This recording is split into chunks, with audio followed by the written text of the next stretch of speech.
I think one of the great truths about psychology is that the bad is more powerful than the good. The bad is more of a motivator than the good. People talk about this in terms of the negativity bias, where we're more drawn to focus on the negative. We're more worried about the negative. And it kind of makes sense. Like, suppose you could, for the next, hour, you can get anything in the world you want. That'd be great. That'd be very, very pleasing. But now suppose for an hour, you could get the worst possible things that you don't want, which ultimately I think would end in your fiery death. That'd be really bad. In fact, that would be worse than the good hour would be good. All sorts of good things could happen, but okay, they're good things. But the bad things, which involve like the horrific death of you and everybody you love, are much worse. And so I think the motivation we have to avoid things is always going to be stronger than the motivation to get things. Hello, my geeslings. This is Mother Goose Robinson Earhart here with the introduction to Robinson's podcast number 101. And this episode is with Paul Bloom, who is Brooks and Suzanne Ragen, Professor Emeritus of Psychology at Yale University and Professor of Psychology at the University of Toronto.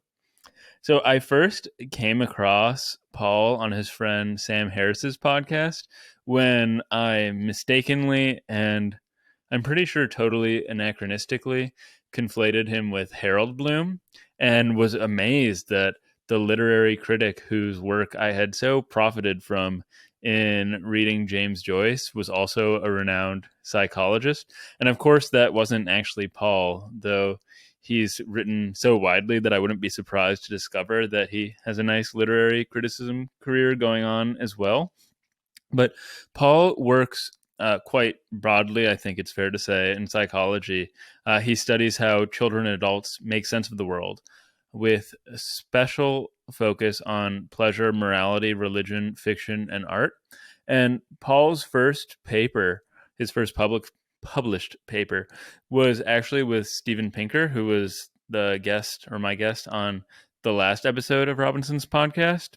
And in this paper, Natural Language and Natural Selection, they wrote on human language and evolution. And I think we actually talked about that a bit in my conversation with Steve. But Paul is the author of 7 books, most recently of Psych, the Story of the Human Mind, some of the topics of which constitute the subject of this episode.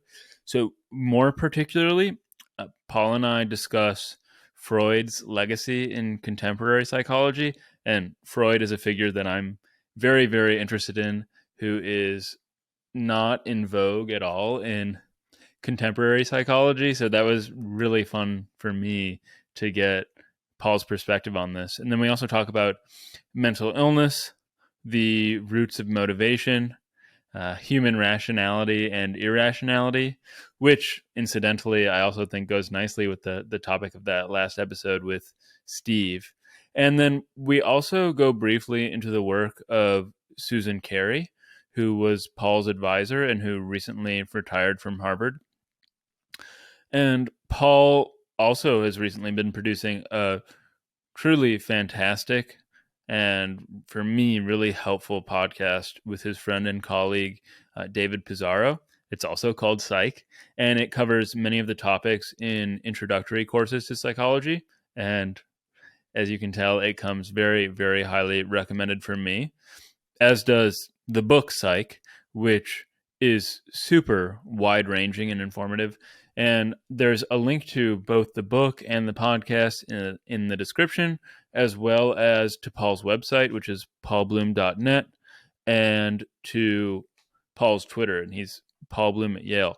So Paul is, he was really just a joy to speak to because he was so sweet and nice to me as a psychology outsider. And after these 2 conversations with Paul and Steve and how fascinating they were, it makes me wonder whether I chose the wrong avenue to go through academia, because psychology is so endlessly fascinating.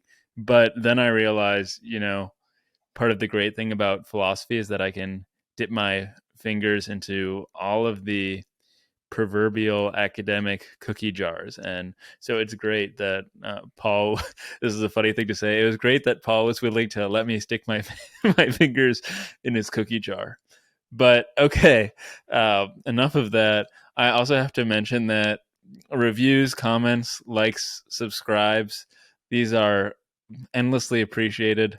I also have another channel on YouTube and Twitch called Robinson Eats, in which I eat ice cream every morning, and it's very fun. If you want to talk to me, that's actually how Paul came across the episode, my podcast. He was just a huge fan of Robinson Eats. But anyway, without any further ado, I hope you enjoy this conversation as much as I enjoyed having it with Paul and recording this introduction.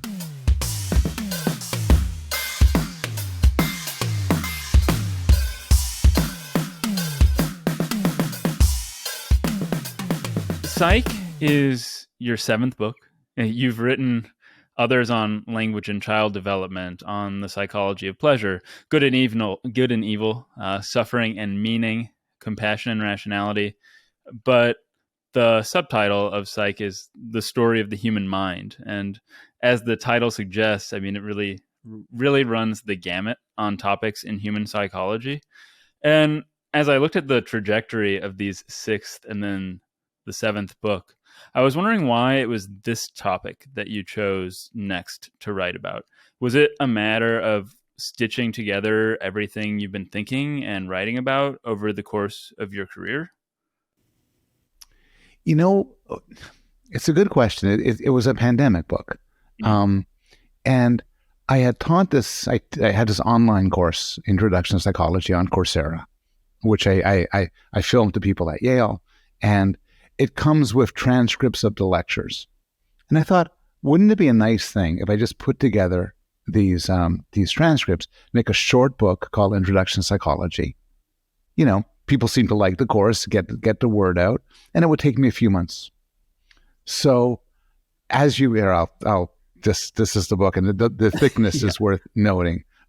So I started with the Freud chapter, and it took me 40 minutes, cut and paste it. This is genius. This is easy. And then I reread it, and it's so flat. So I started adding to it.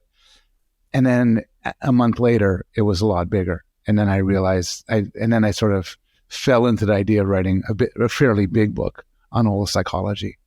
But it was a lot of fun to write. It does put together stuff from my previous book, but, I got to write chapters on stuff I hadn't thought of very much, like clinical psychology or Skinner, memory. And it was kind of a fun book to write. Yeah, I can imagine. I mean, you drew on so many fun topics and authors. But so you mentioned the Freud chapter, and I'd like to get there. But the topic of mental illness, it isn't a focus of your book until chapter 14, but it's actually, that's where I'd like to start. And I think this is something, or it's probably a thorny question to begin with, because at least as we use the term colloquially, mental illness really comes in degrees, but I think it would be really useful to take some time pinning down just what psychologists, and perhaps like as opposed, say, to psychiatrists, have in mind when they use the term. Partly because by contrast, it might tell us something about what a properly functioning mind is, which might set a good course for the rest of the conversation. No, I think that's a great question.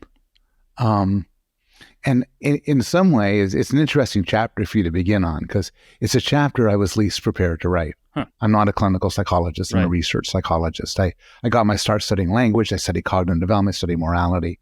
Just about every other chapter in the book I had some background knowledge.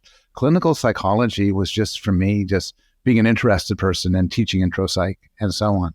More than any other chapter, I had help with it. I had psychiatrists and clinical psychologists look it over, and I talked with them about it and so on. And I begin with your question, which is, what is mental illness or psychopathology or something like that? Because as you know, there are some people that will radical view there's no such thing. This is just a way which we stigmatize people who are different. we deny human differences, and we take away responsibility. I don't believe that, but I think that there's something to the critique. And I think that to some extent, what counts as a mental illness depends on your culture and your situation. I'm largely persuaded by the idea that the best way to think about things like schizophrenia or depression or panic disorders is in terms of points on a continuum. So it's not like schizophrenia isn't like COVID or cancer, where you either have it or you don't. And then once you have it, you could be having an extreme version or a mild version. But it's the sort of thing that there's a presence or an absence. Rather, it's a certain point on a continuum of being. Maybe a better example is anxiety disorders, where we all experience some anxiety, and you should experience some anxiety. If you don't experience any anxiety, your life would be pretty awful. You wouldn't be able to respond reasonably to things that should scare you and should make you prepare. But if you have too much of it, you're in trouble. So where's the too much point? And that's somewhat of a political and moral question. And I believe that at the same time as I believe that there are clear cases where where plainly there is a disorder defined in terms of the person is miserable. That's one thing. They aren't functioning well, and something's kind of broken. But you could believe that, and at the same time say where you draw the line is a matter of sort of convenience, insurance companies, morality, politics. It's just like saying the point in which you say somebody is tall is kind of arbitrary. Yeah, but I don't mean to deny that somebody who's 8 feet tall is in fact tall. Mm-hmm. But there is some arbitrariness there at the cutoff point. That's right. That you have to make maybe a normative choice based on what's right. Politically expedient or medically expedient, this sort of thing. So take depression, the standard DSM, the sort of Bible of clinical psychology, says you're depressed if you have so-and-so symptoms for at least 2 weeks. And then it makes sense, okay, that's a rough period, and you got to sort of draw some sort of line.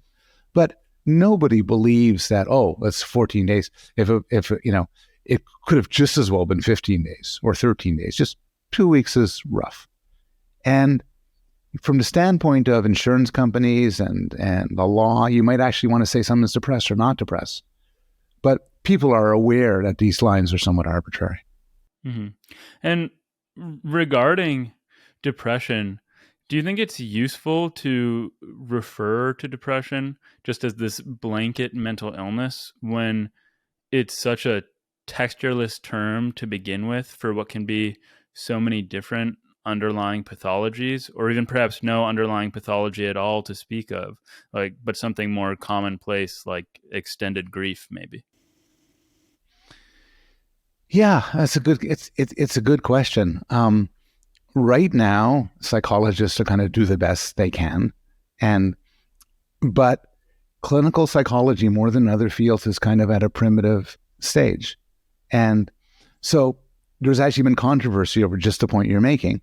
The love of your life dies, and you're miserable, but psychologists wouldn't classify that as depression because you have a good reason for it. It used to be called the grief exemption. But some people say, well, what if your life is going badly and you're depressed? Why doesn't that count as an exemption?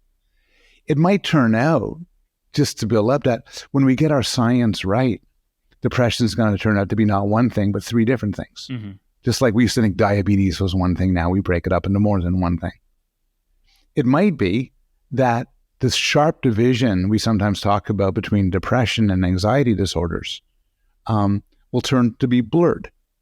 And in fact, a lot of people in the business think this is kind of an artificial distinction. There are 2 ways of manifesting the same basic underlying problem. Drugs that work for one will often work for the other. And so I think where we are, we have a category called depression, and you might go to a doctor, you get diagnosed with major depression, to be distinguished from bipolar depression. So we make some distinctions. But as our science progresses, we're going to get better and better, I hope. And sort of maybe, and our original categories may transform. You mentioned at the outset of your response that there are some people who think there is no such thing as mental illness.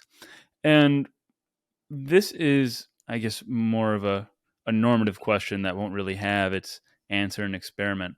But just how do you think we ought to distinguish between like mere personality disorders or other maladaptations or the neurodiversities that you Yeah. mentioned from something more severe that ought to be characterized as a mental illness bona fide? Since you said that you think there's some Yeah. truth to this Yeah, idea. I do think there's some truth. So one answer, which I think isn't quite right, but is close, is it could get to be an illness if it causes a person significant distress and misery. But the reason why I don't think that that's entirely true is what if the distress and misery is caused by an intolerant society?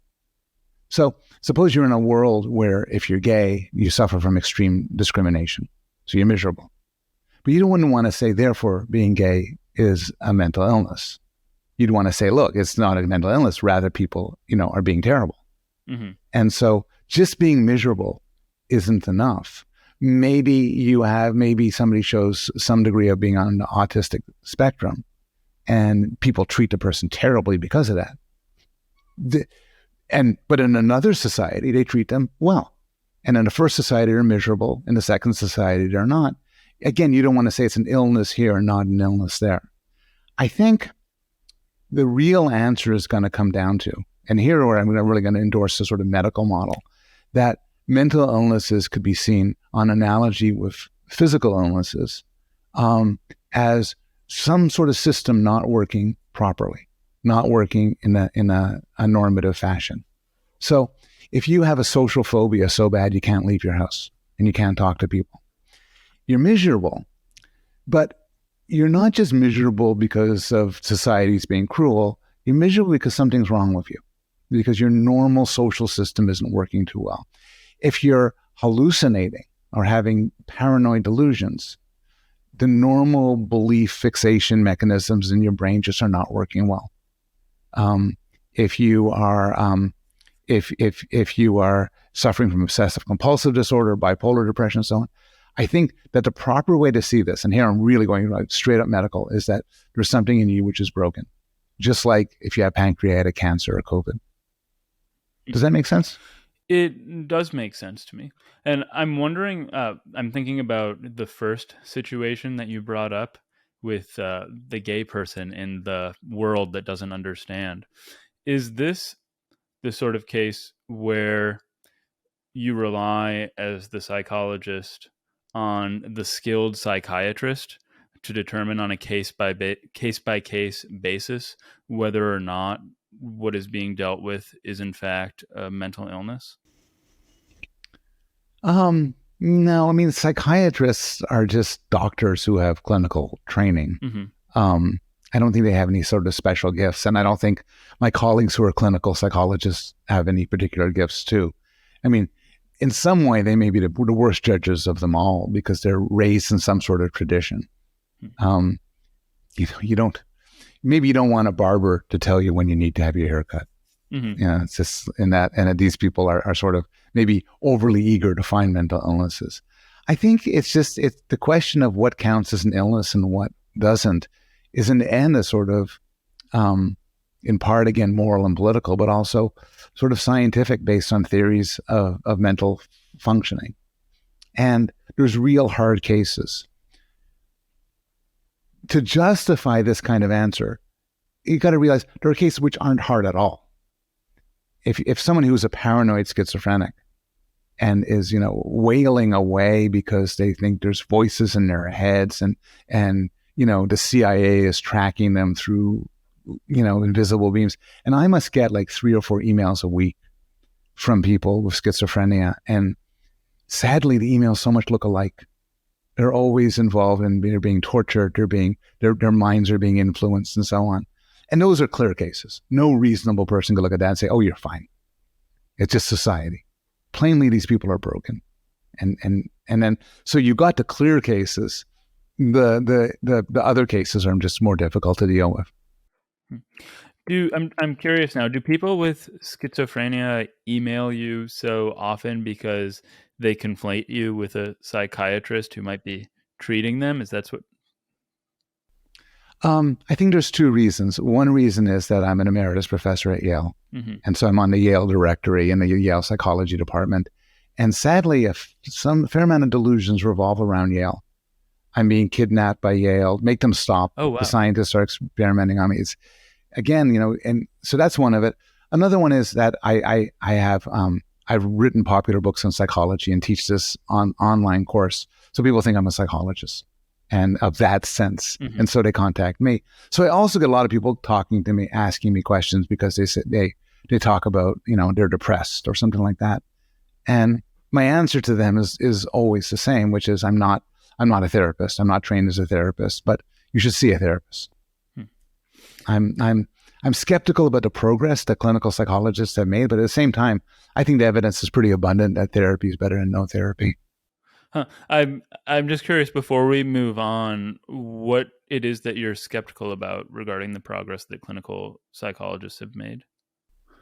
Well, so in some way, again, I'm not a specialist, so I'm taking this from other people, but I quote in my chapter Thomas Insel, who was director of the National Institutes of Mental Health, and he was director for like 13 years. And in an interview after he left, which is pretty recently, he said, we've been working for over a decade and we spent, I think, $20 billion. And we actually have not made that much progress. In that, there's things which are promising, there's treatments that are promising, but it's not like if you're very depressed and you see a psychologist or psychiatrist now versus you're very depressed and you see somebody 10 years ago, it's not going to be that much different. Right. They'll try you out on this drug and that drug. They'll talk to you. There'll be different things. There'll be cognitive behavioral therapy. And again, these are better than nothing. But it's not, you would have thought, and people had these great, with genomics and neuroscience, they would have thought you come in, you're depressed, and boom, we give you the right medication to treat you. We give you the right exercise to make you feel better. And we haven't been there yet. Yeah. Though, as we discussed briefly a bit ago, one problem with depression in particular is that there could be so many different underlying pathologies that result in the observed depression. And that makes the treatment quite difficult. Fair enough. But you could also say the same thing about schizophrenia or bipolar depression, which is a lot more homogeneous, which is, it's not clear we're so much better at treating it now than we were 10 years ago. But speaking of the mental illnesses and treatments, this seems like a good segue to get into Freud and psychoanalysis. So I have a number of upcoming conversations with psychoanalysts who we might say to some degree or another have drunk Freud's Kool-Aid or Lacan's or whoever's, which actually made it very important to me that I cover this topic with someone who I expect to have a much less ideologically motivated view of Freud and psychoanalysis. So to start with, I think in your book, you say quite explicitly that you can get through an entire undergraduate major in psychology without ever hearing Freud's name. So just to start with, what is his relationship then to contemporary psychology as it's done at a department like Yale or Toronto? Yeah. I'll just to sort of place myself, I'm among psychologists rather Freud friendly. I give a lecture in my class. I have a chapter. I say some nice things about him. The mainstream view, and I'm very critical of him, the mainstream view in psychology is more critical. It is eosinus and embarrassment. Eosinus and embarrassment, and that the idea is that just about everything he said, every specific claim he made about the oral stage, the anal stage, the primal scene, the Oedipus complex, penis envy, hysteria, repression, defense mechanism, everything is nonsense. It's just nonsense. Should be jettisoned. And that there's nothing to be said good about him. He was on a personal level, he was a fraud, a charlatan, a liar. But as a scientist, he was just deeply mistaken about what matters the most. So that's the sort of party line among my colleagues. Like, if you listen to like a lecture on anything having to do with clinical psychology, and you sort of sat back and said, well, what would Freud say about this? People would roll their eyes. And before we get into Lacan or whatever, who I don't think anybody would have heard of, and there's enormous discussion of Freud in the university, but in English departments, in departments in the humanities. So that's the negative rap on Freud, which I think is fundamentally right. On the other hand, I think Freud got some really important things right. One is, I think the main one is the importance of the unconscious. The idea that there's unconscious processes govern how we think, and our emotional responses to things, many of our choices. An example I'd like to give is, suppose you're a political psychologist, and you want to know, and political psychologists want to know this, they want to know why some people voted for Trump and others voted for Biden. And so you might think, well, just ask people. And when people could lie to you, but just ask people. Ask them quietly, so tell them, don't lie, tell me the truth. And nobody would do that. Why? Because psychologists understand that often you might not know why you voted for Biden or you voted for Trump. You might think it's for one reason, but it's for another reason. In other words, political psychologists appreciate that you could be governed by factors, your behavior could be governed by factors beyond your control. And I think there's a great debt to Freud we have here, where maybe all the specifics are wrong, but I think in his core idea, he gets credit. Well, you said that he's seen as an embarrassment because everything he said is nonsense. I think your word was should be jettisoned or has been jettisoned. Yeah. But then on the other hand, I know that Karl Popper thought so much of psychoanalysis is unfalsifiable and that it's not even science. And so I'm trying to reconcile these two views, where one, we can jettison all of this, but then on the other hand, we can't even test it. So what is there to be just jettisoned? Yeah, it has the flavor of such awful food in such small portions too, where you can't I don't want to argue. Well, it's all unfalsifiable. Popper's critique, and later Adolf Grunbaum expanded his critique. It's all in other words, Freud could explain everything. No matter what you do, no matter what happens, Freud has an explanation for it.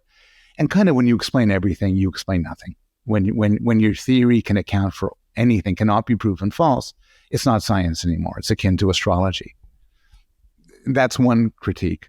A second critique is that it's wrong. It's been proven wrong. Well, they both can't be right. So let me say I think the proper formulation, which is, in the hands of Freud and the Freudians, the theory often was unfalsifiable, in that no matter what happened, they could give an explanation for it, and it loses scientific interest. But you could say, okay, well, we're not gonna be like Freud and the Freudians. We're gonna take these theories seriously. So Freud said, one of his claims, just toss out a kind of claim at random, saying that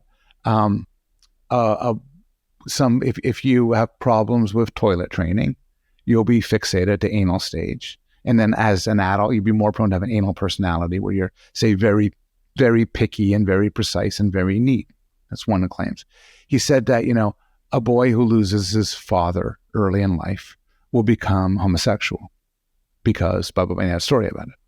Now, Freud could wiggle out of all that, but let's not wiggle out. Let's actually test these claims. And it turns out whenever you try to test them, look for relating to toilet training and personality, death of a parent and sexuality, it just doesn't turn out to be true.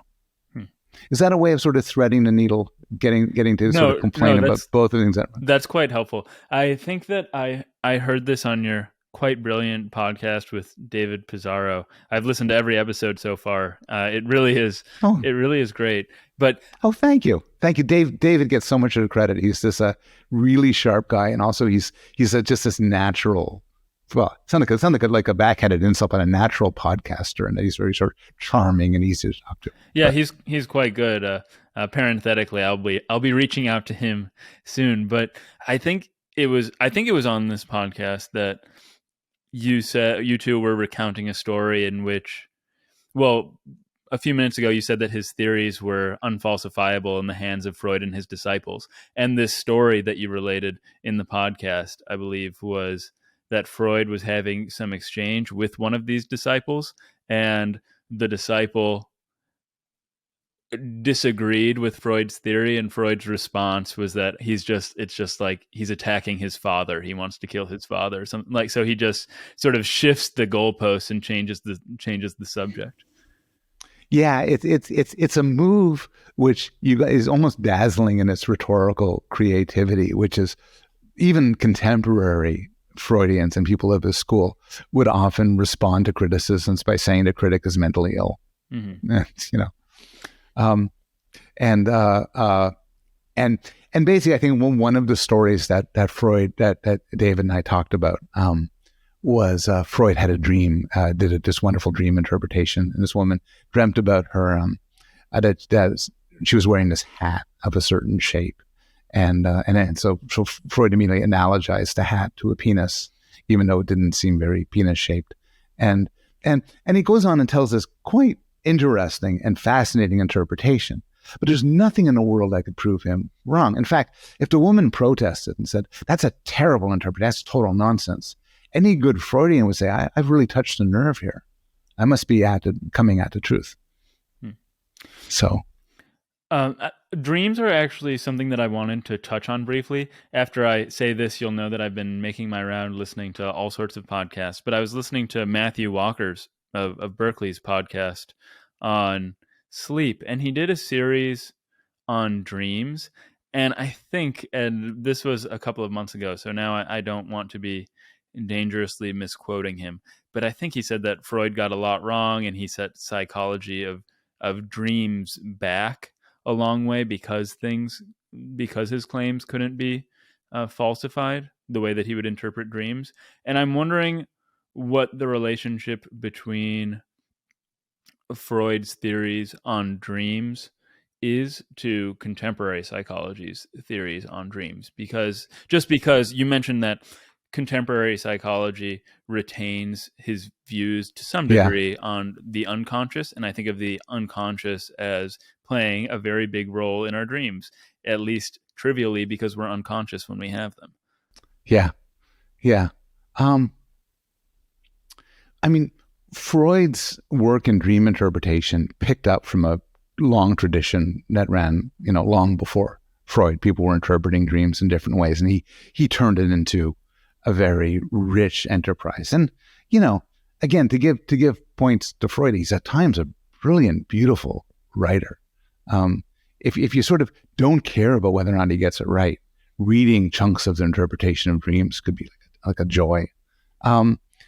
But I don't think a lot of Freud's specific claims about dreams, which often turn around wish fulfillment. It's a bit of an oversimplification, but he thinks for the most part, dreams are wish fulfillment. And I don't think anybody believes that anymore. I haven't kept up with the state of the art on what people think about dreams. I know many psychologists would tell you dreams don't have the meanings that we attribute to them. They aren't some sort of royal road to the unconscious. Plainly, the dreams you have connect to what's happened to you during the day, so-called day residue, I think is a Freudian term, and connects to what you're interested in, your desires, and so on. But I think a lot of psychology would be skeptical about saying we could learn that much about you by listening to your dreams. One, I mentioned that I was going to be speaking to some psychoanalysts in the near future. One of them is Mark Solms of Cape Town, who does a lot of work on dreaming. And as I understand it, at this nascent point in my preparation and research, he's very concerned with tying important tenets of psychoanalytic theory to their neurological correlates. So I think that'll be a really interesting conversation when it comes around. Yeah, I think Freud had a lot of brilliant things to say, and it wouldn't surprise me at all. Some strands of his ideas turned out to motivate active research programs and turned out to be right or turned out to capture some insight. I give some examples in my book of a few things I think he did get right. Mm-hmm. I don't know his work at all. I think that I would be underwhelmed if it turned out, if somebody came to you and sort of said, well, let me tell you stories. This client came to me and she had this dream and I interpreted it and I was right. Well, humans are really good storytellers. But if somebody says we did this controlled study with 100 people and we found that this kind of dream correlated with this and so on, that becomes more interesting. Mm-hmm. And returning again to something you said at the outset of your response, that Freud isn't really given credit for his discovery of the unconscious, and that, we don't hear his name invoked in the Toronto psychology department. Is this the product of some historical or sociological development in psychology over the past 100 years, or is it just an accident of some sort? Yeah, I don't know. I think psychologists as a whole aren't very history minded. Mm-hmm. So that makes sense. So I know a lot of social psychologists who believe the unconscious is extremely powerful in terms of to social impression. They never talk about Freud. They talk about the work of their advisor or other social psychologists. We just don't look back that far. Mm-hmm. And then we didn't talk so much about the treatment modalities or options for various mental illnesses. And I'm curious how you think of psychoanalysis as practiced by contemporary analysis, and how you think it stacks up as a modality for treating various mental illnesses like the ones we mentioned earlier, like depression on the one hand, or schizophrenia, or these personality disorders, or bipolar. Yeah. So I don't want to rag on anybody who practices psychoanalysis or participates in psychoanalysis mm-hmm. as a way of self-discovery. I think that there are benefits to talking to a supportive, smart person, going over your past, even if the sort of meta theory that Freud offers is in the end not that powerful, because it'll be hugely beneficial. And the thing is, almost all psychoanalysts don't just do psychoanalysis. Often they're sort of very smart, sensitive, perceptive, patient people who will work with somebody to sort of explore what's going on in their heads. And if you have the time, if you could afford it, it could actually be pretty beneficial. But if you have bipolar depression, there are certain medications you should take that will do a lot for you. If you suffer from a phobia, or you're obsessive compulsive, you can't stop washing your hands, cognitive behavioral therapy is the treatment of choice. Mm-hmm. And for a whole lot of things, there are actually better therapies than putting aside whatever psychoanalysis, there are better therapies. Typically some combination of medication with talking, but the talking may just be, let's go over some procedures to make your phobia go away. And here's what we do. And, it's funny because you see, I just finished teaching intro psych. So I show a clip of Freudian psychoanalysis. I show a clip from Sopranos, and Tony Soprano's talking about his dream, and Dr. Malfi's doing this every day. It's so moving. And then I show a clip of modern cognitive behavioral therapy, and it's in this sterile white room with fluorescent light, and they're sitting at a table together. And the psychologist is saying, so here's what we're going to do. And here's why we think it works. And it's so unsexy. It's so honest. And here's a procedure we're going to use. And this is why we think, any questions and so on. And nonetheless, cognitive behavioral therapy is unsexy. It is, a friend of mine who's a clinical psychologist says it just bores the crap out of her. It's so boring to do. Mm. The only thing is it does make people better. Yeah. And when you advocate CBT for something like phobias, I'm guessing that this recommendation comes from a review of the literature, which then comes out very favorably.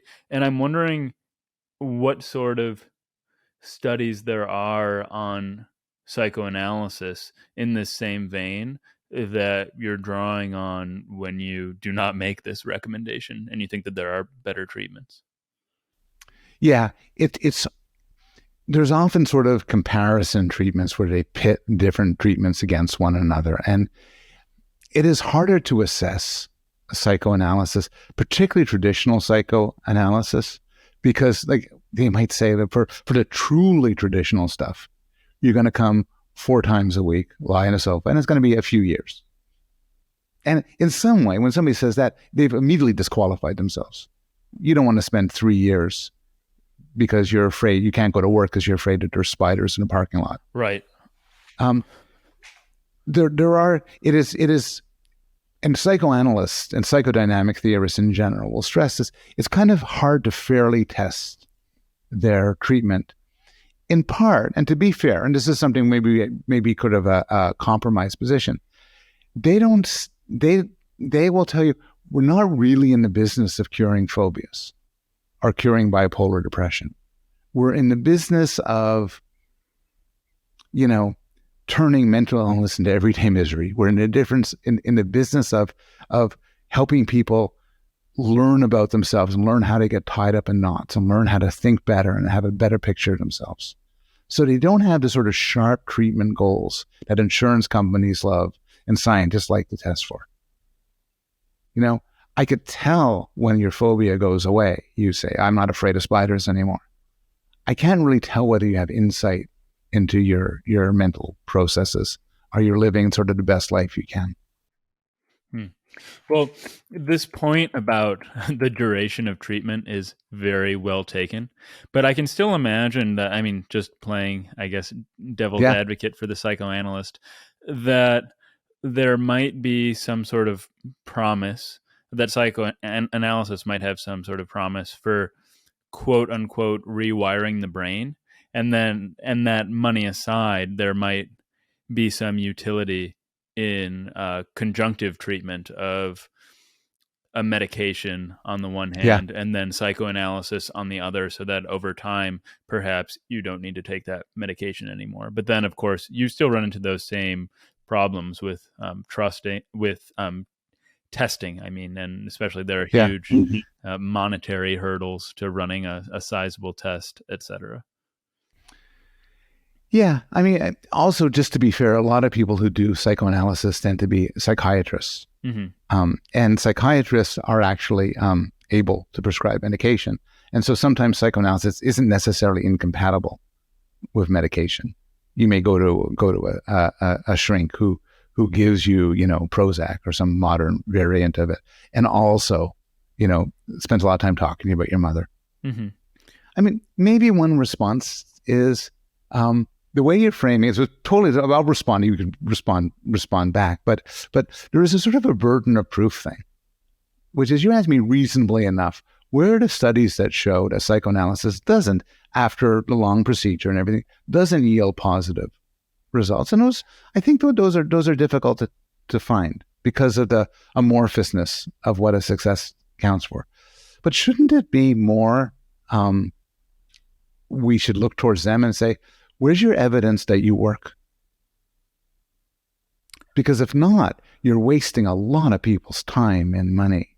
And worse than that, you're taking them away from therapies that do seem to have notable proof. Sure. And I have done zero research on this whatsoever, but so you can tell me if I'm wrong, if the preponderance of analyzans who come out from a full-term analysis report that they feel much better. Because at least in the public culture, where I have heard these sorts of anecdotal responses, they've all been pretty positive, that people have had good experiences if they've completed the analysis. But this might be statistically problematic because you're discounting all the people who don't complete the analysis because it didn't work. Yeah, all of those. Well, first thing, anybody who says analyzans is not unfamiliar to literature. But you're right, which is that have all sorts of anecdotes about everybody who lost weight on a sort of a high fat Atkins like diet will tell you about it. Everyone whose meditation has led them to inner peace will stop you and say, dude, let me tell you about my meditation practice. The people who it doesn't work out for are less vocal about it. And even for the people for whom it works, it's sort of Psych 101, but there's issues of like placebo effects and so on. Right. So even if after 4 years, suppose you test everybody after 4 years of extensive psychotherapy and they all say, I'm better off because of it. Mm-hmm. Well, maybe most people after, give them a 4-year gap, they're feeling better. Or maybe, the very idea that they've spent all this money and did all this treatment, if they played, they said, we're going to have you play video games in the office. 4 years later, they'll say, oh, I'm much better now. Mm-hmm. I hope you don't feel like I'm trying to be on the psychoanalyst bully pulpit fighting you back. No, I like this because I'm the pro Freud guy. Mm-hmm. In my book, I included a chapter in my book. I say nice things about him. So mm-hmm. getting this clip will, I hope, go viral and help my cred with my colleagues. Yeah, great. Well, one last question here. So the unconscious, even if it's not attributed to Freud, has been retained as a vital part of contemporary psychology. A lot of talk therapy is referred to as psychotherapy or psychodynamic therapy. And I'm wondering, is this etymological connection just purely accidental, or is Freudian theory still deeply ingrained in our more mainstream contemporary therapeutic modalities than people in a psychology department would like to admit? So it's a good question, and I think a clinical psychologist would be able to give you a better answer. Mm-hmm. But my sense of it is there's Freudian therapy, which is a fairly narrow sort of things based on certain Freudian ideas, and there's a broader category of talk therapy. So if you're depressed or you're anxious, or you're having problems with your relationships, you see somebody, most likely they're going to talk to you. Nobody would ever give you medication and say, get out of here, you got your medication. One is going to talk to you. And it's a separate question.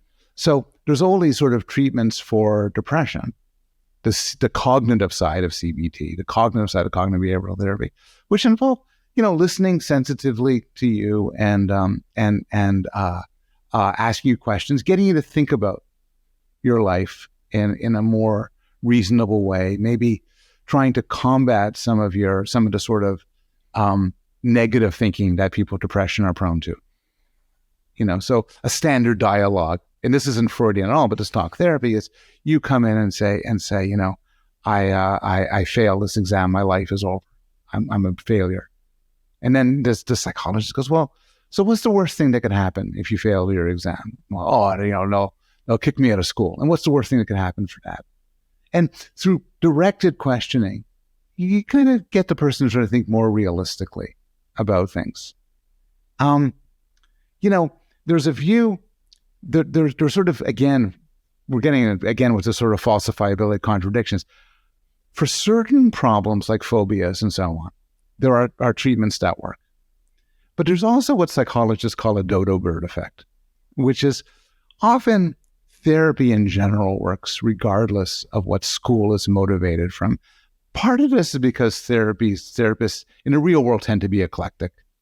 It's very unusual to get someone who's a pure Freudian or pure humanist or pure CBT. They tend to be eclectic, but also because all talk therapy shares certain ingredients, and ingredients like the idea of sympathy, of here's somebody listening to you, so here's somebody who cares about you, mm-hmm. who has hope. You see a therapist, and also there's hope. You're doing something. The therapist thinks you're going to get better, and maybe these general things play a role, very separate from any specific Freudian or any other claims. Right, and what you're pointing to, I think, is how tangled the theoretical, the therapeutic interaction is with all sorts of things. with the relationships you develop, just having somebody to talk to, perhaps the Yeah. medication you're taking. I mean, there are so many variables that it's going to be very hard to isolate one of them, control for one in studies. It is, but you can do, these are expensive and difficult studies, and putting aside psychoanalysis taking many years, there's actually short-term psychoanalysis which can be tested. Really? But putting aside that, you can actually, have three groups. One group is a wait list thing where you apply for treatment, you don't get any treatment. The second group just gets talk therapy. The third group gets talk therapy plus a certain medication. Maybe the fourth group gets talk therapy and a different medication. And then you compare and contrast. You see who's better at that. And, this work is difficult to do. It's expensive. The effects are going to be muted by the fact that some therapists are better than others, regardless of what they're doing. The effects are going to be muted by your point before, which is two people who come in and both get diagnosed as have suffering from major depression, but they have different things wrong with them at some interesting level. But nonetheless, just for the same logic, you could compare different medications for COVID or something. You can do this for depression or schizophrenia. So, okay, we've covered Freud, we've covered mental illness. The next thing that I had in mind... 13 chapters to go. 13 chapters to go, but I won't make you go through all 13, especially because we need everybody to buy this book. I saw, actually, this review you just posted. Actually, I'm gonna pull that up. I thought it was pretty funny. A review you just posted on Twitter. Let's see what it was. Another rave review for Psych. Book arrived within the expected time frame and as described by the seller. No writing or highlights. Very happy with the purchase. And you got 5 stars on Amazon. So anybody listening, it's the good stuff. I'm very proud of it because most of the book that Amazon send out do not have highlighting. Yeah. And I think that's a real strength of it reflects on my editor, my publisher, and kind of on me. Mm-hmm. So feeling good about that. A premium product. It's a fresh book, mm-hmm. and it often is delivered on time. Yeah, and it hasn't been scribbled in or anything. It hasn't been scribbled in. Yeah. Yes. So what I wanted to turn next to was the chapter on rationality, and you begin your chapter on the rational animal pretty much exactly where I expected with Aristotle's characterization of us. And I always thought that featherless biped was a lot more apt because humans don't strike me as particularly rational.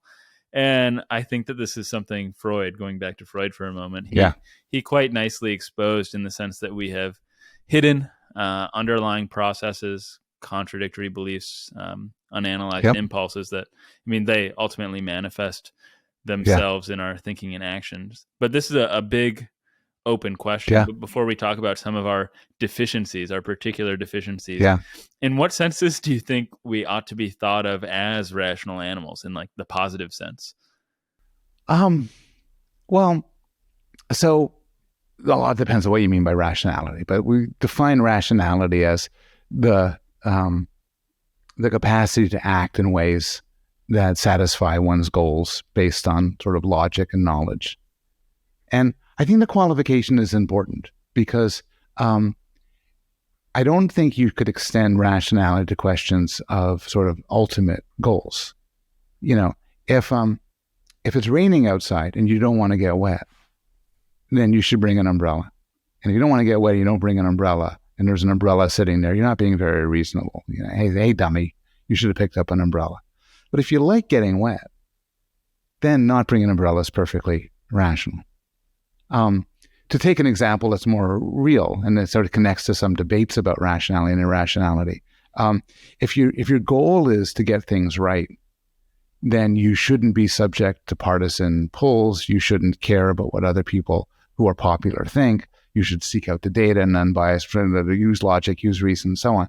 On the other hand, if your goal is to be liked, if your goal is to have your neighbors think well of you and be popular, then you may do other things. You may actually sort of monitor the world to see what's a popular view and then hold to it. You may want to avoid the views that unpopular people have.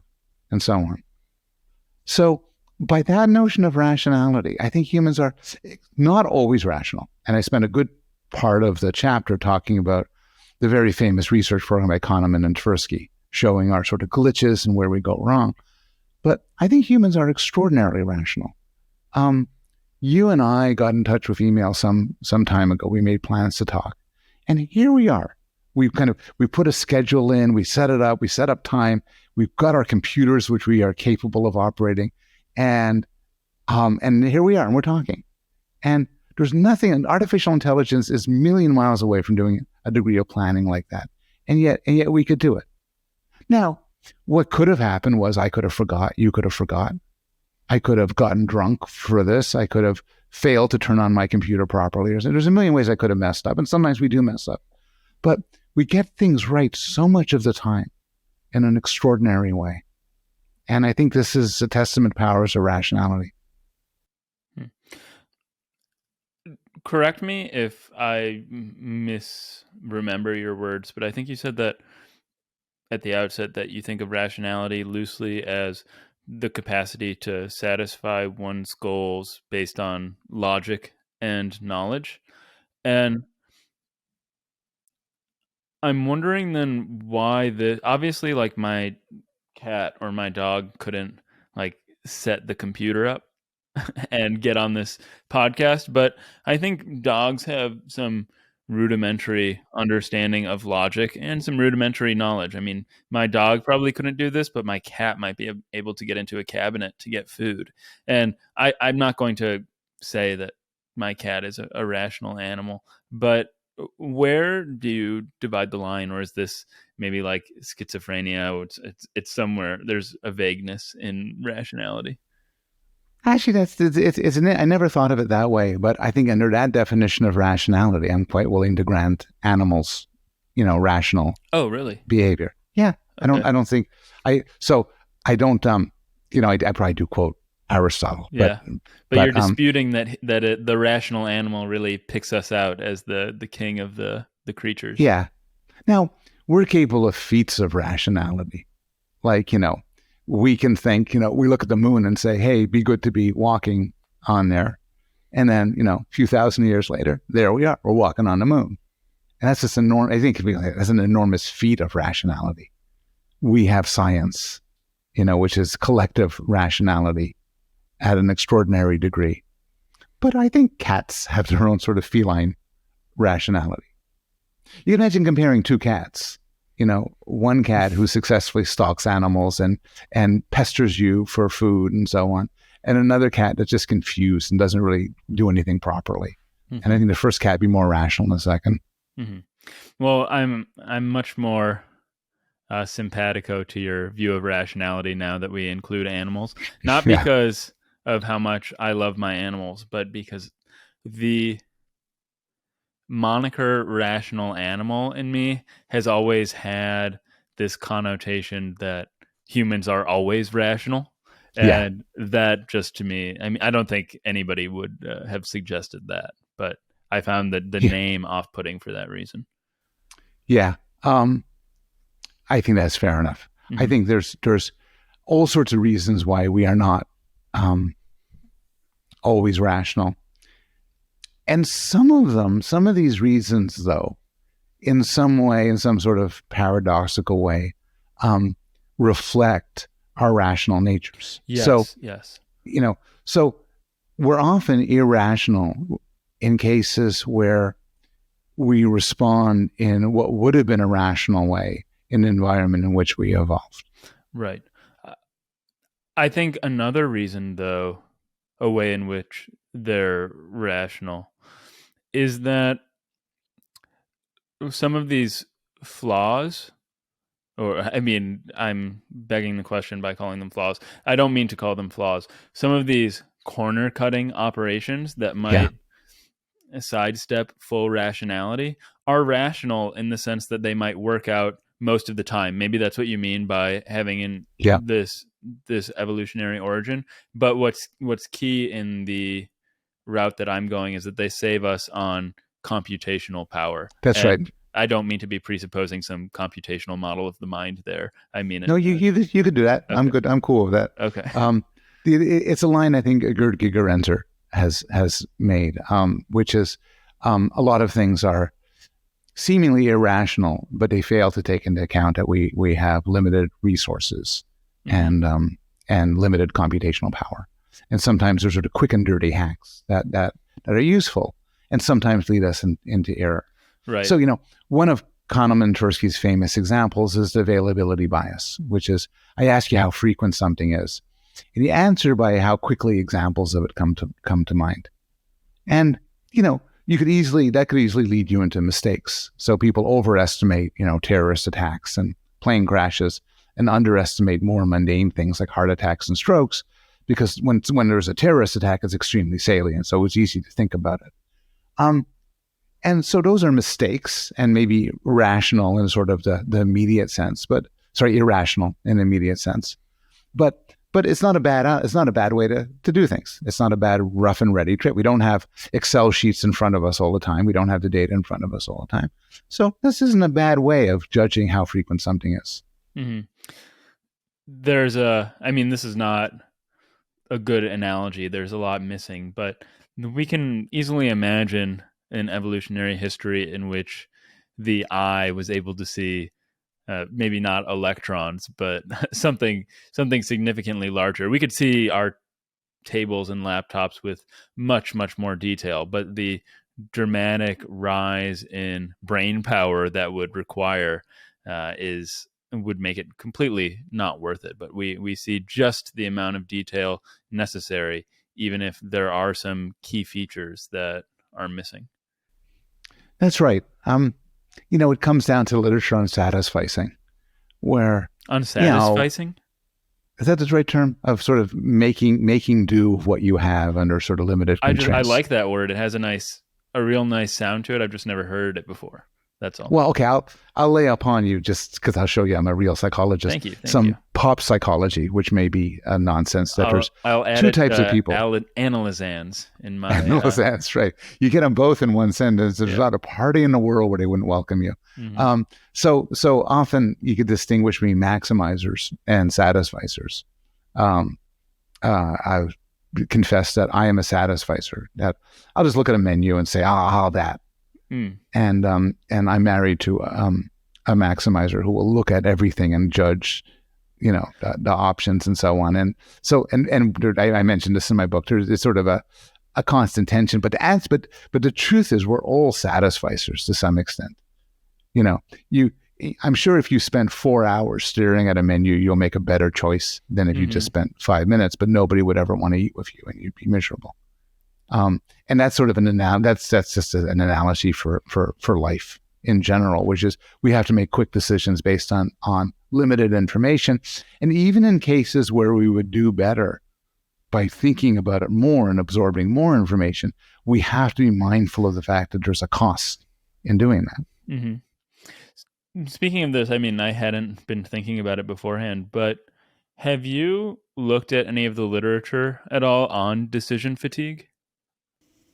I've heard only to hear the phrase, which is there's such a thing as decision fatigue. Mm-hmm. And there's some controversy over that, over the extent to which we get tired about making decisions. But having said that, I think it's a real phenomenon.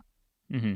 Yeah, I guess the reason that it comes or the way in which I think about it is that I often go to the gym earlier in the day, because if I have to make the decision later in the day, it's much harder to go. But this might not be a true case of decision fatigue. It might just be... it's a good example. Okay, good. Barack Obama was being interviewed in Men's Health, and I asked them, why do you always wear the same kind of suit?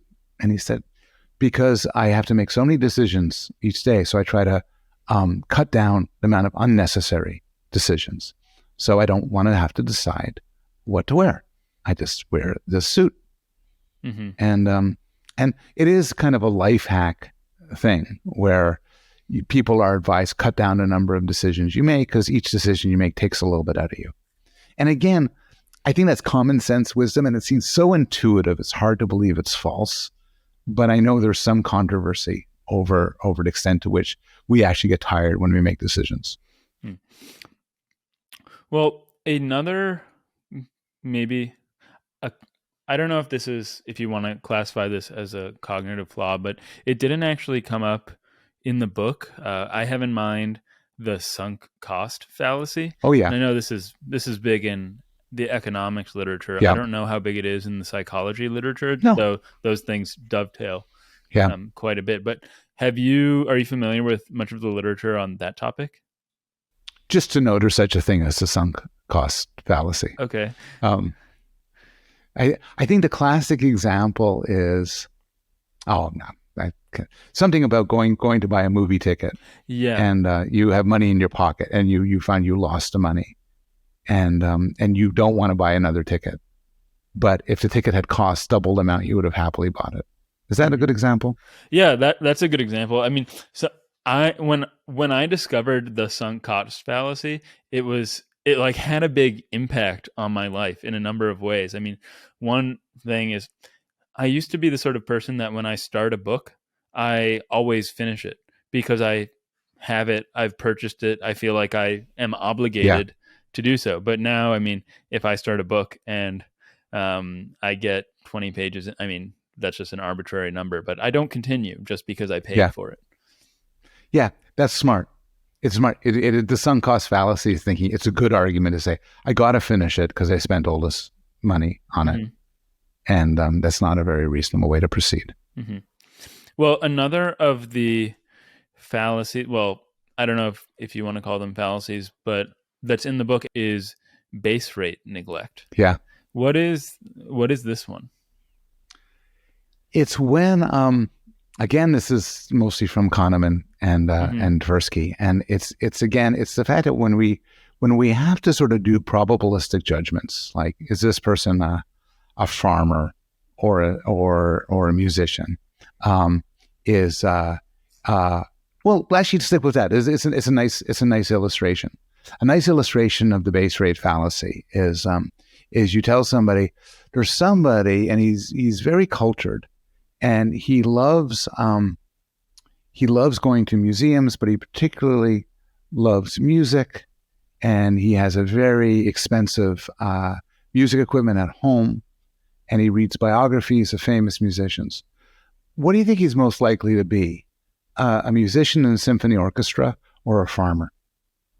And people will say, oh, I'm a musician in a symphony orchestra. They tend to say things like that. But the thing is, these I'm going to made up numbers, but there's like 100 musicians in symphony orchestras full time in America and like 1 million farmers.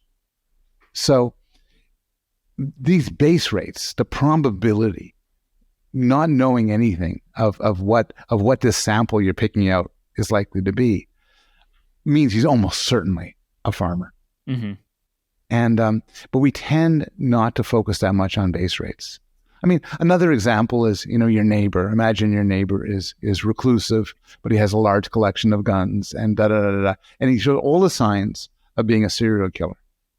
Well, he probably isn't a serial killer because there are not many serial killers. It's a very small proportion. The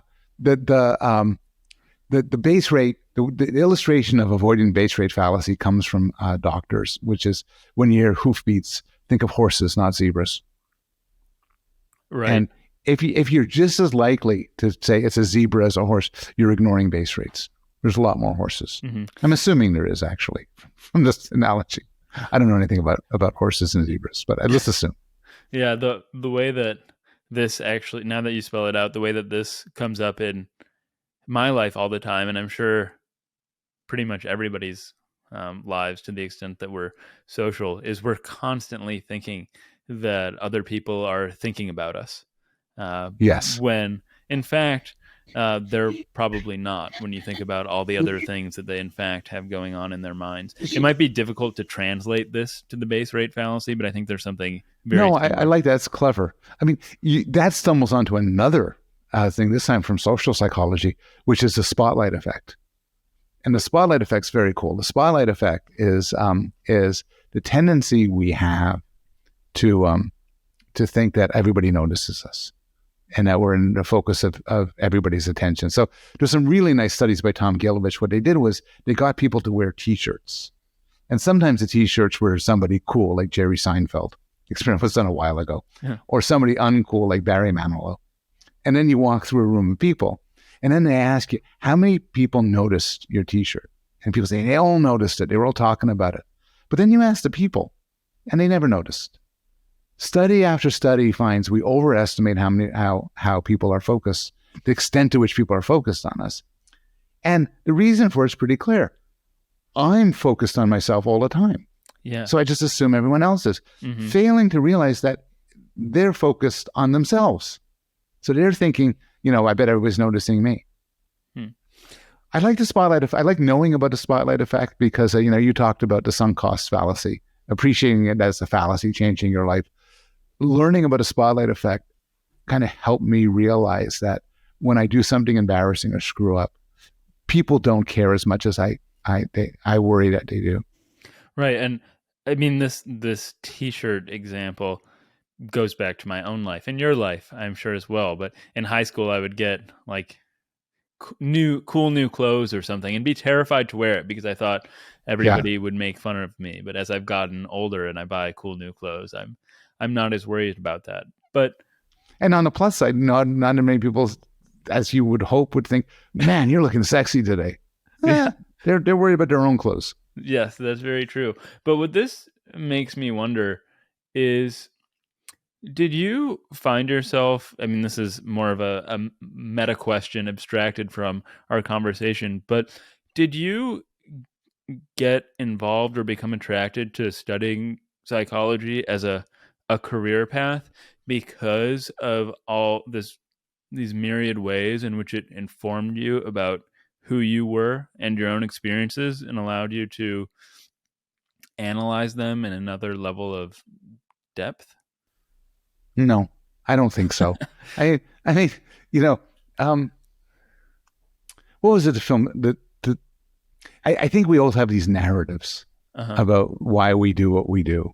Yeah. I love the example from The Dark Knight of Heath Ledger's Joker, telling you how he got his scars and telling the story and telling somebody an entirely different story later on. I think so. My narrative for how I became a psychologist is my brother is autistic, and so when I was a teenager, I worked with autistic kids. And then when I went to an undergraduate at Yale, I figured I'd become a clinical psychologist and work with kids. And then I bumped into this professor just by accident, John McNamara, and I ended up working with him. And he was a philosopher and doing philosophical issues. And I began to think what he did was really cool. And then I went to graduate school and so on. Mm-hmm. So just happenstance. Mm-hmm. And then Freud would tell you, of course, that your narrative is all wrong. Everything came from the unconscious. And again, I will give Freud props here, which is whenever somebody tells you their origin story, you should think bullshit. And that's just a story. You've probably tried out other stories and you settled on this one, and maybe you believe it now, but it's just a story. Well, there is one other fallacy or cognitive bias that I noticed in the book, and this one has to do with framing. The idea is that you could get exactly the same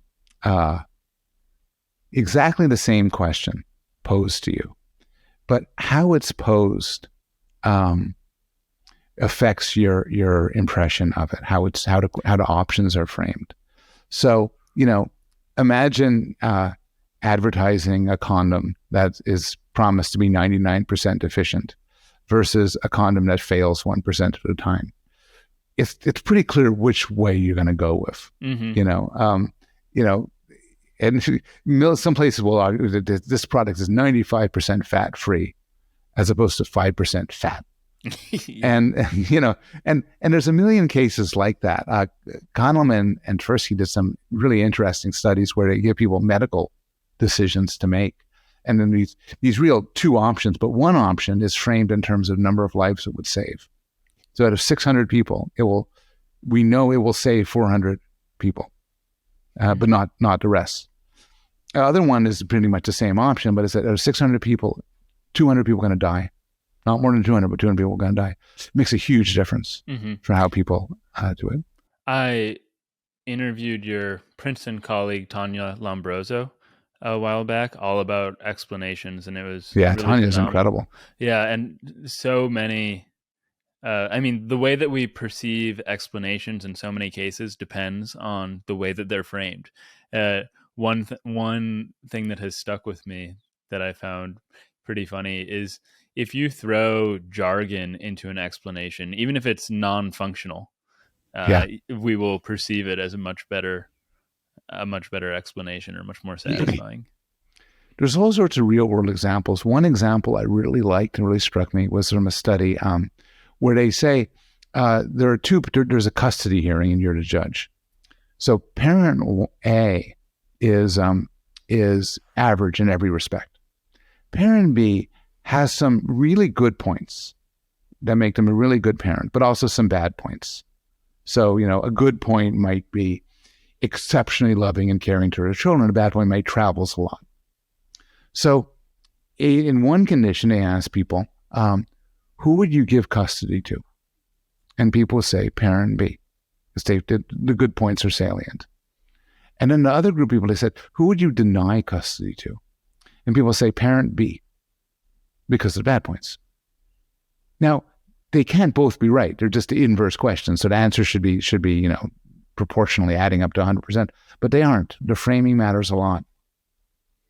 And this is something where people involved in negotiation and advertising and persuasion know a lot about this and will frame things. We'll often take something which is true, but frame things in a certain way to make it additionally persuasive in the direction you want to take it.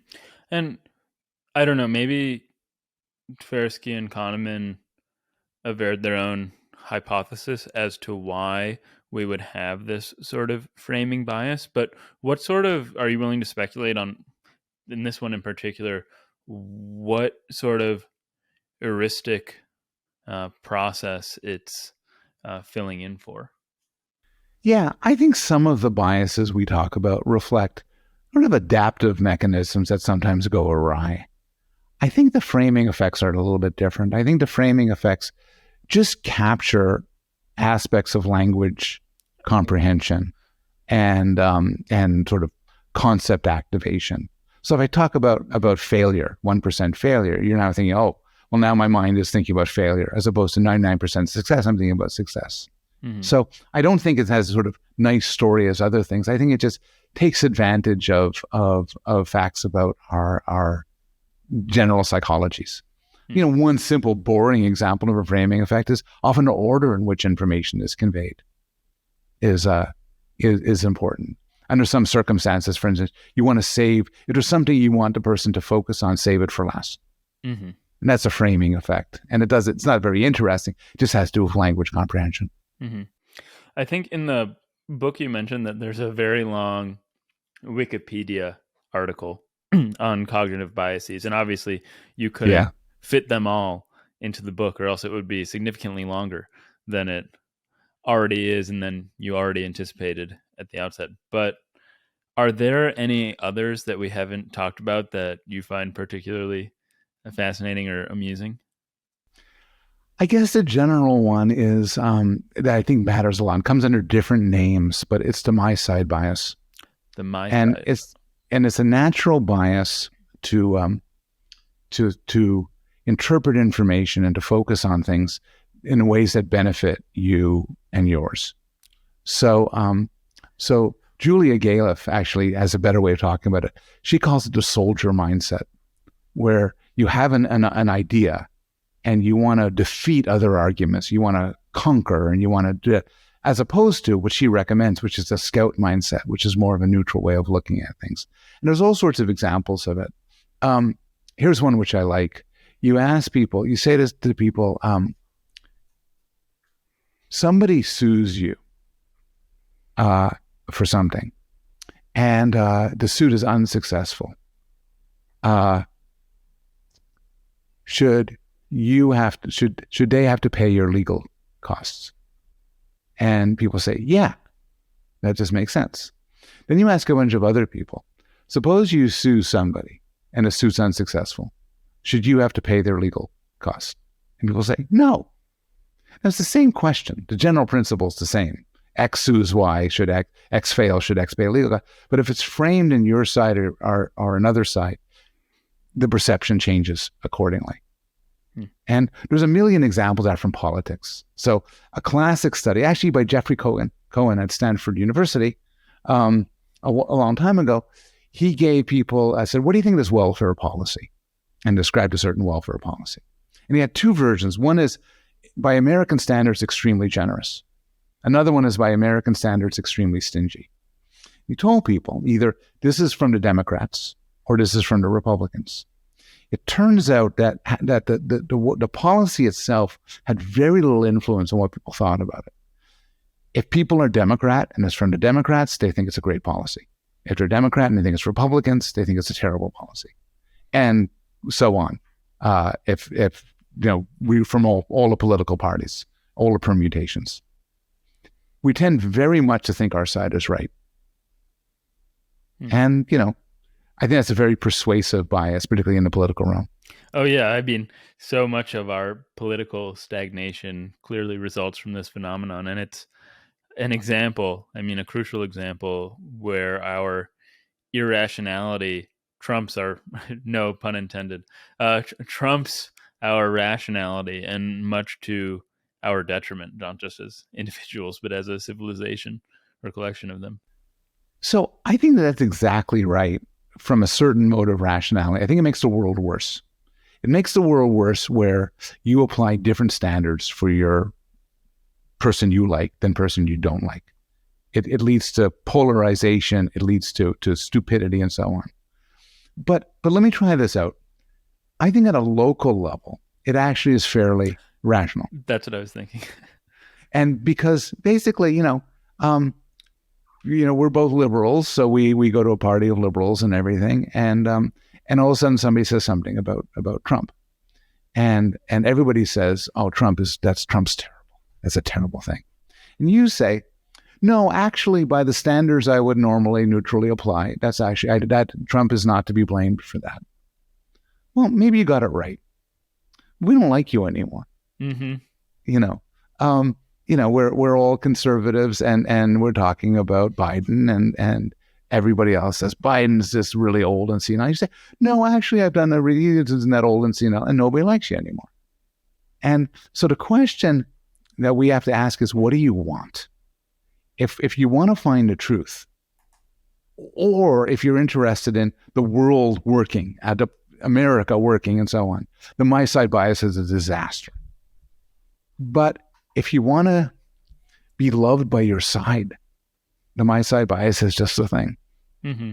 This is actually a big problem for me at the moment, because in the same spirit that I wanted to ask you for a sober take on psychoanalysis, I would like to have more conservative voices on the podcast. But at the same time, I recognize that even though this is in the spirit of rationality and free speech and seeing multiple viewpoints and hopefully arriving at more informed final conclusions, though that's, I guess, redundant, it will still upset a lot of people and alienate some listeners. But at some point, even though this bias is good in the local level, it has to be overruled in the purpose of intellectual spirit. It's a perfect example. Suppose you wanted to bring voices that have a sort of unpopular position to take a really hot button issue on trans issues. Mm-hmm. Well, I think from the standpoint of the broader intellectual community, it's very valuable for you to be talking to somebody like that. Just like it's very valuable for Joe Rogan, a conservative podcaster, your opposite number in the podcasting game, to interview somebody that's very liberal attitudes on trans issues. But it's in neither one of your interests. You would both get people angry at you. It will not benefit you. It is interesting. I admire that tremendously about people like Rogan or your friend Sam, that they'll have people from both sides on the podcast, but even though they ultimately get a lot of hate for it. Yeah. It's complicated. I mean, you could say there's a niche for people who do that sort of thing. And then they have their own tribe, the tribe of the heterodox people who talk to everybody. But the tribe of the people on the left and the tribe of the people who are on the right are much larger tribes. Mm-hmm. Now, I think at this point, I would like to move on to another of the topics that you cover in your book. What I wanted to turn to now was motivation. And you write that one of your favorite articles in all of psychology comes by way of a psychologist named Edward Thorndike. And what is it that you love so much about this paper of his? So Thorndike is if you're an intro psych student, Thorndike's a famous behaviorist, but the article I love, which I think was published in the journal Psych Review, a big journal, was very pleasingly theoretical, and there's probably a story for how he managed to get it published, but it was basically a questionnaire. He asked different people, and he was interested in what people liked. And, so one way to figure out what people like is you ask them how much money would you give me to give this to you? But he did the inverse. He gave a list of aversive experiences and asked people how much money would you need in order to experience this aversive thing? And the examples are wonderful. He talked to me. I said, well, what about your left toe, getting that chopped off? What about your ears? What if you had to spit on a picture of your mother? Spit on a picture of Jesus Christ? Spit on a picture of Darwin? What if you had to live in a small cabin in Missouri for a year? What if you had to give up all hope of an afterlife? What if you had to walk in the middle of the day down through Times Square in New York City without a hat? It was a different time. Yeah, very different time. And the answer is amazing. And it tells you what we want, what we worry about. So obviously people don't want to be mutilated, but also people worry about their reputation. So people would, for a sufficient amount of money, eat a pound of human flesh. But if you say eating a pound of human flesh, and then they put a picture of it on the front page of New York Times magazine, New York Times newspaper, sorry, nobody would want to do that. And a million examples of that. My favorite contrast was, he asked people, how much money would I have to pay you to remove one of your front teeth with a pair of pliers? I know. This says, how much money, a different question, how much money do I have to pay you to kill a cat with your hands? And people want substantially more money for the second one than for the first one. In other words, people are more reluctant to kill a defenseless animal than they are to suffer something which is agonizing and mutilating. And I think that says something about what we want. I've always been interested in the idea, and this is my day job is as a moral psychologist. And I've always been interested in the idea that we have a natural kindness or goodness to us, limited in some extents, but this is what we possess. And this is a nice demonstration that when you ask people to put their money where their mouth is, so to speak, it really matters to them. I have a lot of questions about everything you've just said, but one thing that immediately comes to mind is more abstract. And I'm wondering, in your work as a moral psychologist, on what level are you explaining why people are good or kind or why people are bad? Because it's not on a neural level. That's not your realm of expertise and study. So what is it that you're studying, or how is it that you're trying to model this? Is it with like little boxes in somebody's mind with like a memory box? And that's what I remember from AP Psych. Yeah.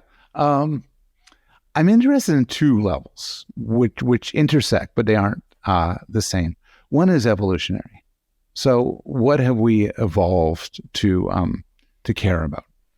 So, one reasonable evolutionary hypothesis is, for reasons of kin selection, we've evolved to care about people in our family and close to us, as opposed to strangers. There's an evolutionary hypothesis which says we've evolved to punish wrongdoers because there's certain benefits in doing that. And so you have that, and those don't make specific claims about the mental, either the psychological workings or the neurological workings. It just says some capacity should be present, and you see if it is. And I study babies too. Mm-hmm. So one useful thing is you study it in babies, and that might suggest that it's the evolutionary reason as opposed to, say, cultural factor. A second thing I'm interested in, though, is sort of at the proximate level of your motivation. So I may ask, for instance, this isn't work that I've done, but it captures the spirit of it, whether people are sort of common sense utilitarians, where they think what's good is that which benefits them, which causes the most pleasure and the least pain out of all the options. And so psychologists interested in that used artificial problems like trolley problems to distinguish between a utilitarian versus somebody who thinks, oh no, a life is sacred no matter what, or something like that. And I'm interested in those questions too. Well, this actually opens up another, for me, very interesting question, because I know that for a psychologist, you're an extremely philosophically minded psychologist. And I think that a major distinction between psychology and philosophy, I'll give an example, is that as a psychologist researching motivation, you're much more interested in the facts about what actually motivates people rather than the more normative question of what ought to motivate people. Yeah, that's right. That is right. Okay.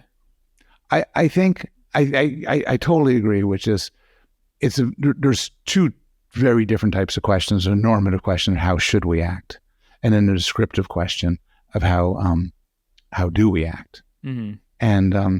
And roughly, philosophers study the normative and psychologists study the descriptive. Mm-hmm. As you know, the lines get blurred. Right. So one of my collaborators is Josh Knobe at Yale, who's the founder, I think one of the founders of experimental philosophy. And he's a sharp philosopher who often asks a lot of real questions about how we actually do think about moral problems. And all similarly, as a psychologist, I sometimes sort of stumble into normative issues. So right. I wrote a book called Against Empathy, and you against empathy. That's a normative little sentence, yeah. which says, empathy, you should be against it, mm-hmm. and that's a normative claim. But the normative claim gets rooted in descriptive claims. So, and there's a nice intersection, which is that, well, consider what you think upon reflection is the right way to live. And it's a very hard question, but there's some easy ones. You might think, for most people, for instance, think that, you shouldn't be racist. But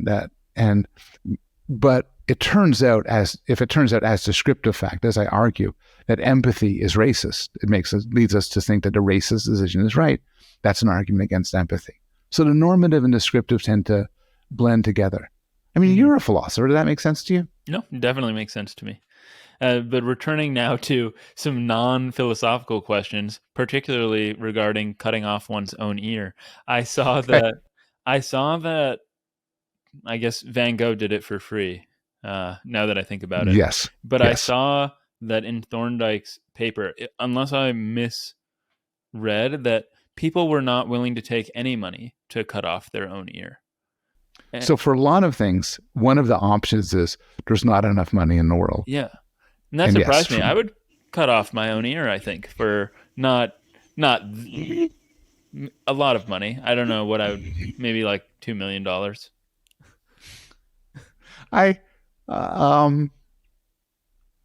Yeah. There are some things you wouldn't do for all the money in the world. Definitely. And there's actually an interesting contrast. I'm thinking about this for the first time, where there's some things you wouldn't do for all the money because you reflect upon it, and you think, like, suppose it was to murder an innocent person. You might say, no, there's not. There's no money to worry. That's just I think it'd be wrong to do it. Then there's things where you probably, upon reflection, would say, oh, it's reasonable to do it. But but you may not have the guts, or I might not have the guts to do it. I might actually not go through with it, not be able to do it. Well, interestingly, by the way, utilitarian might say for sufficient amount of money, you should be willing to kill an innocent person because all that money could be used to save 1,000 lives and so on. Mm-hmm. I'd like to talk about some, I guess, theories of human motivation. And one that came up in this chapter that we've been discussing is the predictive processing theory of the world. How does this work? It's a theory which is quite hot in neuroscience, and it's very, very interesting. So to sort of, and it goes against common sense. The common sense theory is, why do you reach for a glass of water? Well, because you're thirsty, you believe the water will quench the thirst, so you launch your hand towards the water. The predictive processing theory says that basically what the brain wants to do is make its predictions true. And so the story of going for the glass of water is you predict there's water in your mouth. That's not true. And then you act so as to make your prediction correct. And so this is in some way a theory of motor control and action. Now, the way I'm putting it is incredibly abstract, but there are detailed models of motor control and the visual system, which provides some support for this predictive processing approach. And a lot of this gets into neuroscience controversies, which I'm not equipped to compare between. What I do think is this is kind of a crappy theory of motivation, because in the end, it doesn't explain why you want to put water in your mouth instead of putting mud in your mouth. Mm-hmm. And the way I put it goes back to our original point about falsifiability, which is that if you could explain everything, you could explain nothing. And so if you say, Thorndike found that people, and it's true, Thorndike found people would require quite a bit of money to eat a live cockroach. And so you might say, well, you predict that there's not a live cockroach in your mouth, and you act to respond to that. But of course, if Thorndike found that people love eating live cockroaches, will pay you, bundle to do it, then you could predict there is a live cockroach in your mouth. So the theory itself doesn't give us any insight into why we want one thing and not another. Yeah, I was going to say that based on the way that you described it, it is deficient precisely to the degree that it's meant to inform us about what we actually, in fact, are motivated by or motivated toward. I think that's right. And I get this critique from Chaz Firestone and a co-author. They have a wonderful Trends in Cognitive Sciences paper where they make this critique. And the critique, by the way, just to connect it to the issues I know you're interested in, is explicitly based on Chomsky's critique of Skinner's verbal behavior, the Skinnerian theory and verbal behavior, where Chomsky's critique about Skinner saying this is due to reinforcement and this is due to stimulus properties, isn't that Skinner's wrong? It's that these terms are so loose and empty, they could explain in quotes. There could be consistent with any sort of thing that people do or people say. And so it's useless as a theory. This is purely anecdotal, but your former colleague at Yale, I guess you're still a professor emeritus there, so maybe he's still your colleague in spirit, Scott Shapiro. I read in the philosophy department, philosophy in law school, I read his book. He was a past guest on the podcast, and I read his book Legality, and he wrote that Chomsky's takedown of Skinner was among the greatest philosophical takedowns of all time. And when I talked to Chomsky, I asked him about this, and he said, I don't care about Skinner. I never cared about Skinner. It was always about Quine. And then he was gunning for Quine. Yeah. He didn't want to talk about it. I was a bit disappointed. It is fun. I agree with Shapiro was one of the great intellectual takedowns. Behaviorists were, as you might imagine, furious at the review, and at times they said there were aspects of it which were unfair, which Chomsky is blurring together Skinner and other behaviorists who had somewhat different views and didn't care much about getting Skinner right. Your story about Quine supports that. Quine had a very behaviorist theory of language use. He was very influenced by Skinner. I guess they were all at Harvard at the same time. Yeah. Did you study with Quine, now that I think about it? No, no. I was at MIT for graduate school, Okay. and I took classes with Chomsky actually. Yeah. I'd heard that. I was like, oh wow, that's so And cool. that was it was amazing. He would teach these classes that people would drive from quite a distance to attend to a fun, and then he would just talk about whatever was on his mind. And the thing about Chomsky, which is probably still holds true today, is that his speech was sort of wasn't clearly distinguished from his writing. So he would like talk at length about something, and then you would read something he'd write the next day, and that would be exactly what he spoke about. Hmm. Well, returning though to this predictive processing theory and its deficiencies, or more so its deficiencies, what does the psychological research tell us that humans do in fact find motivating? And in particular, I'm curious if there is anything that is particularly counterintuitive here. Yeah. So the intuitive stuff, you didn't have me on your podcast to say that people like food and drink and Really? and yeah, and we don't like being wailed on and hit. We like and and then move it up a level. We like when our reputations are good. We like when we're respected. We like when we're loved. And so much of this is evolutionary psych 101. We like just what you would expect for a creature like us. And it just reads out of it. And even I've been trying to understand Rene Girard recently, and he talks about mimetic desire, which is how we inherit, we pick up the desires from other people.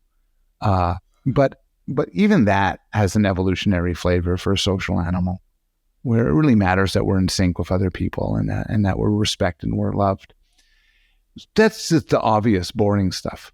But people also like sometimes spicy foods and hot saunas and running marathons and being whipped and all those cool stuff. And I found that fascinating. And I don't talk about that much in Psych, but my book before that, The Sweet Spot, looked exactly at a sort of unnatural desires. Like why do we often want pain and suffering?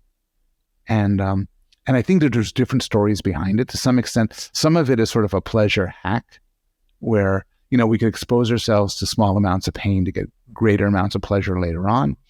Some of it is because we want higher order things like meaning and purpose, and those are associated with difficulty and struggle. But it's those interesting motivations which I just find very exciting.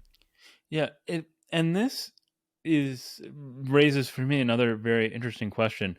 I imagine that you would dispute the supposition, but it sounds to me like perhaps, explaining why somebody likes to be whipped might be better done at a neurological level than at the sort of, because I lack the vocabulary to really say exactly what I mean, the more standardly psychological level, because you might be able to make more sense of it as by saying there's some sort of rewiring where you find something that would typically be conceived of as or perceived of as uncomfortable or unpleasant as pleasant.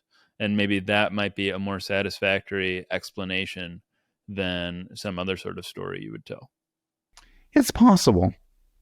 I never sort of asked myself the question, but I'm not sure there's anything psychologically interesting that's better answered at the neurological level. This is the closest, because I think one part of the story for why we like spicy food, say, it's a simpler example, does involve contrast. And it does involve the fact that some neuroscientists said this, our brains are difference engines. We are responsive not to, if you stay in a tub long enough, it all feels the same. But if you only pour cold water in it, you'll notice the difference. If it's hot water, you notice difference. We notice differences. We notice contrasts. And this is the way in which pain could be a useful hack, because if you have pain and then you have a sudden release from pain, it's often delightful. Mm-hmm.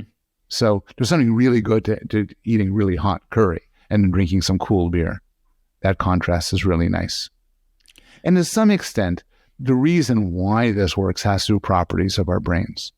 But I would even think that even where brains work very differently, it really is important for any organism like us to be responsive to differences and not stasis. Well, Can I circle around, which is just say one more motivation which really interests me, which I do talk about in Psych, are moral motivations. And I end a chapter on motivations. These really are puzzles. Some moral motivations are not puzzles. It's not really a huge mystery why we care for our children. Our animals like us that don't care for their children, the genes don't go away. So, it's standard natural selection. But you and I care about strangers. We wouldn't participate in the death of a stranger even if it were to profit us. We care. Maybe we care about racism or sexism. We care about unfairness, even if the unfairness doesn't affect us. And it's kind of a great mystery why we care about morality, even in cases where we don't benefit from fixing an immoral situation. Well, you convinced me that explanation about spice is much more satisfying, at least on a human level, than a neurological explanation would have been. So maybe I should modify what I was getting at as the explanations are complementary. It's Yes. nice to know that nice to see the physical reason behind something, even if it's not going to be exciting or illuminating in the same way that the psychological explanation will be.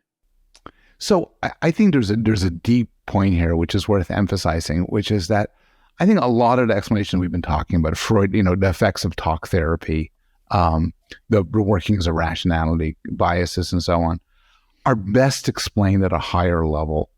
And the brain talk doesn't often help. But everything has to be ultimately instantiated in the brain. So it has to be complementary. Ultimately, we're going to have a theory that goes all the way down. I think the explanatory action happens above the brain, but it has to be consistent with how the brain works. Well, one last thing I wanted to ask about motivations, because this seems like something that is counterintuitive if my memory serves correctly, but that in many ways we're more motivated away from things than we are toward things. So I really, despite my enjoyment of podcasting, I really don't like being up on a stage and giving presentations. And I would do a lot to get out of a presentation, which seems like a very minor, trivial thing. Then, well, I think that's just where I want to leave it. I'm very motivated to get away from certain things. I think one of the great truths about psychology is that the bad is more powerful than the good. The bad is more of a motivator than the good. People talk about this in terms of the negativity bias, where we're more drawn to focus on the negative. We're more worried about the negative. And it kind of makes sense. Like, suppose you could, for the next, hour, you can get anything in the world you want. That'd be great. That'd be very, very pleasing. But now suppose for an hour, you could get the worst possible things that you don't want, which ultimately I think would end in your fiery death.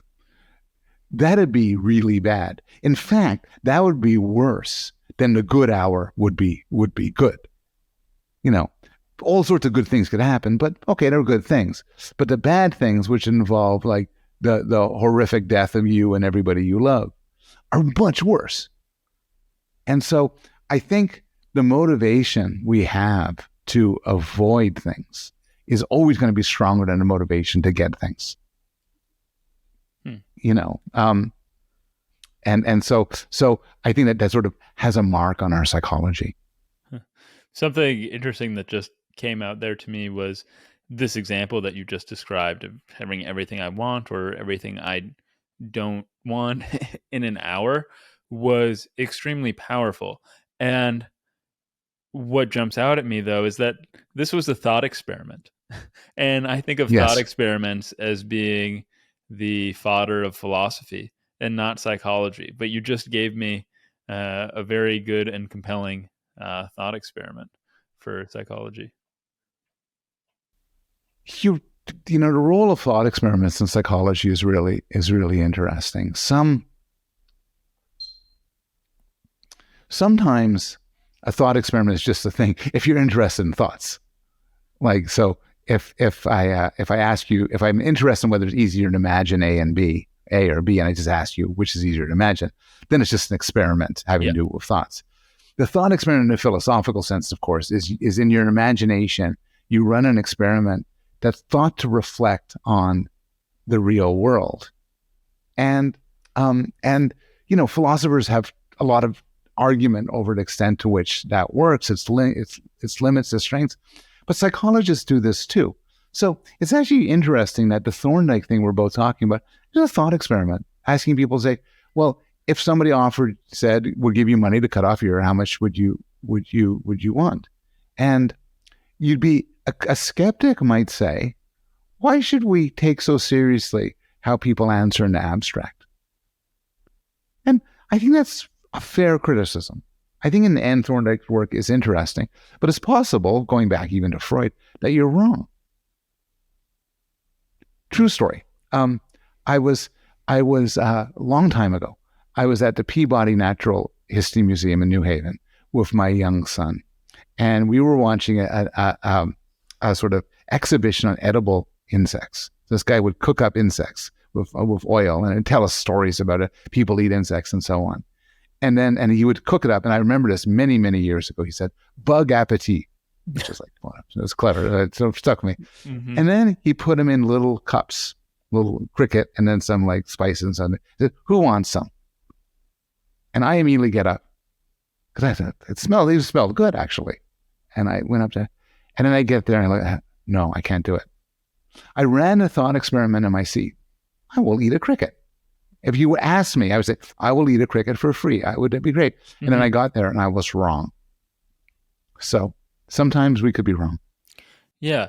No, that's interesting because thought experiments in philosophy can be much more definitive in a way. I mean, if you find some very powerful, logically derived conclusion in your thought experiment, you might want to keep it.